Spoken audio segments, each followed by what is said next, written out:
শুধু দর্শক, আমরা আজ বিশেষ একজন রাজনৈতিক ব্যক্তিত্ব তার আমরা সংক্ষিপ্ত সাক্ষাৎটি গ্রহণ করছি। তার এক ডাকেই প্রত্যেকেই চেনেন, বিশেষ করে রাজধানী ঢাকায় তাকে বেশি আমরা জাতীয় প্রেস ক্লাবে দেখতে পাই। বিভিন্ন সময় সে মানববন্ধন করেন এবং সংবাদ সম্মেলন করেন, দেশ তথা জাতিকে নিয়ে কথা বলেন। ঠিক যখন যেটা তখন সেটাই বলেন। মমিন মেহেদী একটি রাজনৈতিক দলের নেতৃত্ব দিচ্ছেন দীর্ঘদিন ধরে। আমি তাকে এখন জিজ্ঞাসা করব, বর্তমানে বাংলাদেশ কেমন চলছে এবং কোন পজিশনে এখন বাংলাদেশ জাতীয়তাবাদী দল বিএনপির প্রধানমন্ত্রী জনাব তারেক রহমান আছেন। পাশাপাশি আমরা ইতিহাস যেটা বলে, যুদ্ধ অপরাধী তারা একসময় আওয়ামী লীগের সাথেও ক্ষমতা ছিল, আবার বিএনপির সাথেও ক্ষমতায়, এখন আবার তারা বিরোধী দল। এই প্রশ্নের সমন্বয় করে যদি আপনি একটু বলতেন। মমিন মেহেদী। ধন্যবাদ। আপনার চ্যানেলের যারা দর্শক শ্রোতা রয়েছেন সবাইকে ভালোবাসা জানাচ্ছি, কৃতজ্ঞতা জানাচ্ছি। নতুন ধারা বাংলাদেশ এনডিপি বরাবরই সাদাকে সাদা এবং কালোকে কালো বলবার রাজনীতিটা করেছে, যে কারণে আজ জুলাই 2024-এর পর রাজনীতির মাঠে যেই অস্থিরতা তৈরি হয়েছে, যেই সংকট তৈরি হয়েছে, সেই সংকট অস্থিরতা নিয়ে আপনার দর্শক যারা রয়েছে, সাধারণ মানুষ যারা রয়েছে, তাদের কাছে আমাদের উদাত্ত আহ্বান থাকবে, বাংলাদেশকে ভালোবাসবার রাজনীতি নতুন ধারা বাংলাদেশ এনডিপি করছে ছাত্র যুব জনতাকে সাথে নিয়ে গত 13 বছর ধরে।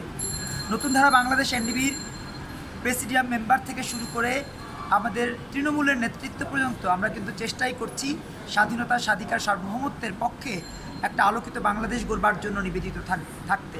সেই ধারাবাহিকতায় গত 13 বছরের রাজনৈতিক পথে চলায় নতুন ধারা বাংলাদেশ এনডিপির আজকের এই আপনার প্রশ্ন উত্তর পর্বে এই মুহূর্তে আমাদের সাথে রয়েছেন নতুন ধারা বাংলাদেশ এনডিপির সংগ্রামী সিনিয়র ভাইস চেয়ারম্যান। আপনারা জানেন, লন্ডন থেকে উচ্চশিক্ষা শেষে দেশে এসে শিক্ষা, সাহিত্য, সংস্কৃতি নিয়ে কাজ করছেন নতুন ধারার রাজনীতির অন্যতম প্রবর্তক আমাদের নতুন ধারা বাংলাদেশ এনডিপির সংগ্রামী senior vice chairman Shanta Farzan আমার সাথে রয়েছেন। যুগ্ম মহাসচিব মনির জামান আমাদের সাথে রয়েছেন। আমাদের সাথে রয়েছেন কেন্দ্রীয় সহ সাংগঠনিক সম্পাদক হাশেম মোল্লা ভাই, আফতাব মণ্ডল ভাই এবং কেন্দ্রীয় কমিটির সংগ্রামী সদস্য আমাদের প্রিয় মানুষ, প্রিয় সহযোদ্ধা, আমাদের আন্দোলন সংগ্রামের যোদ্ধা কাউসার ভাই। আমরা আপনাদের মাধ্যমে, আপনাদের গণমাধ্যমের মাধ্যমে সাধারণ মানুষকে আমরা এই বার্তাটা পৌঁছে দিতে চাই যে জুলাই 5 আগস্টের পরে আমরা অর্থনৈতিকভাবে দেউলিয়া হয়েছি, ধর্মীয় মূল্যবোধ হারিয়েছি, মানবিক দায়বদ্ধতা থেকে সরে গেছি, সভ্যতার প্রতিটা স্তর থেকে আমরা ছিটকে পড়েছি, এমনকি আমরা অর্থনৈতিকভাবে দেউলিয়া হওয়ার উপক্রমের একটা জায়গায় চলে এসেছি। স্বাধীনতার পর গত 55 বছরে যে যখন এসছে তখন কিন্তু তিনিই চেষ্টা করেছেন তার দলীয় নেতাকর্মীদেরকে বিভিন্নভাবে পৃষ্ঠপোষকতা দিতে, আশ্রয় প্রশ্রয় দিতে। এই সরকারও একই ধারাবাহিকতায় হাঁটছে। সেই সাথে যুক্ত হয়েছে এই সরকারের গৃহপালিত বিরোধী দল জামাত ইসলাম, যে জামাত ইসলাম বাংলাদেশকেই কখনো ধারণ করেনি, সেই বাংলাদেশে সেই দল আজকে বিরোধী দলে উপনীত হয়েছে। এই জামাত ইসলামকে যারা বিরোধী দল করতে সহযোগিতা করেছে, পুনর্বাসিত করতে, সেই এনসিপি আজকে 6টা সংসদ সদস্য হয়ে তৃপ্তির ঢেকুর তুলছে। তারা ভাবছে আমরা খুব ভালো আছি, কিন্তু আক্ষরিক অর্থে বাংলাদেশে প্রায় 60 লক্ষেরও অধিক মানুষ এখন বেকারত্বের অভিশাপে ভুগছে। প্রায় 1.5 কোটি মানুষ দারিদ্র্যসীমার নিচে নতুন করে যুক্ত হয়েছে। চাকরি নাই, বাসস্থান নাই, কর্মসংস্থান নাই, চিকিৎসা নাই, খাদ্যদ্রব্য, দ্রব্যমূল্য বৃদ্ধি, বিভিন্ন সংকটের মধ্য দিয়ে আমরা আবর্তিত হচ্ছি। সেই অবস্থায় মার্কিনী বাণিজ্য চুক্তি আমাদেরকে নতুন করে দাসত্বের জায়গায় নিয়ে দাঁড় করিয়েছে। তারেক রহমানের এই বিষয়ে যেন কোনো বোল বচ্চন নাই, তিনি এখন বোলহারা মানুষ। আমরা নতুন ধারা বাংলাদেশ এনডির পক্ষ থেকে অনুরোধ জানাবো, দয়া করে বোল ছাড়েন, কথা বলেন। কারণ আপনার বাবা বাংলাদেশের অন্যতম একজন রাষ্ট্রপতি ছিলেন, যিনি কৃষি বিপ্লব করেছেন, যিনি সোনালী আঁশ হিসেবে বাংলাদেশের পাটকে বিশ্বের কাছে পরিচিত করিয়ে দিয়েছিলেন। তার সন্তান হিসেবে আপনার অনেক দায়িত্ব। আপনি সেই দায়বদ্ধতার জায়গা থেকে যদি সরে যেতে চান, কোনোভাবেই আপনি কিন্তু টিকতে পারবেন না। নতুন ধারা বাংলাদেশ এনডিপি বলতে চায়, আপনি আস্তিনের সাপ জামাত ইসলাম, আস্তিনের সাপ এনসিপি, আস্তিনের সাপ খেলাফত মজলিস, এদেরকে নিয়ে যখন সরকার গঠন করেছেন তখন আপনাকে কিন্তু ছোবলের অপেক্ষা করতে হচ্ছে। যে কোনো সময় আপনি ছোবলের মুখোমুখি হবেন, আর তখন আপনার সারা শরীর নীল হয়ে যাবে। বিএনপি সরকার যখন নীল হয়ে যাবে, ট্রাম্পের মতো ওঝাও এসে এই নীল শরীর কোনোভাবেই সুস্থ করতে পারবে না।